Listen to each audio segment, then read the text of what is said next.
जे घडलं नवी मुंबईत तसंच काहीसं ठाणे महापालिकेतही पाहायला मिळालं आणि ठाणे महापालिकेत शिवसेना आणि भाजप या सत्ताधारी पक्षांमध्ये सामना पाहायला मिळाला।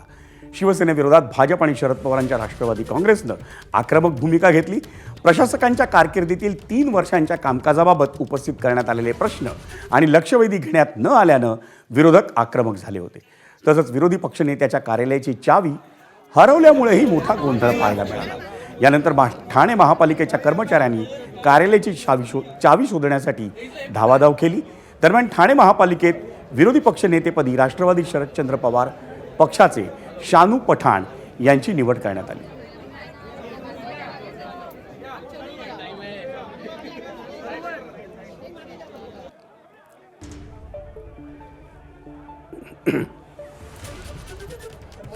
मुख्यमंत्री देवेंद्र फडणवीस साहेब, प्रदेशाध्यक्ष रवींद्र चव्हाण साहेब, संजयजी केळकर साहेब, आमदार निरंजन डावखरे आणि आमचे जिल्हाध्यक्ष संदीपजी लेले यांच्याशी चर्चा करून वेळ पडली तर महापौर पदाचा मी राजीनामा देईन आणि समोरच्या बाजूला बसून हे सगळ्या ज्या गोष्टी चुकी चालल्यात ह्या मी भविष्यात होऊ देणार नाही।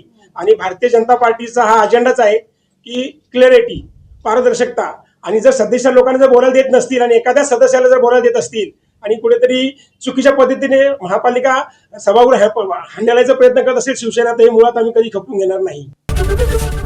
एबीपी माझा, उघडा डोळे बघा नीट।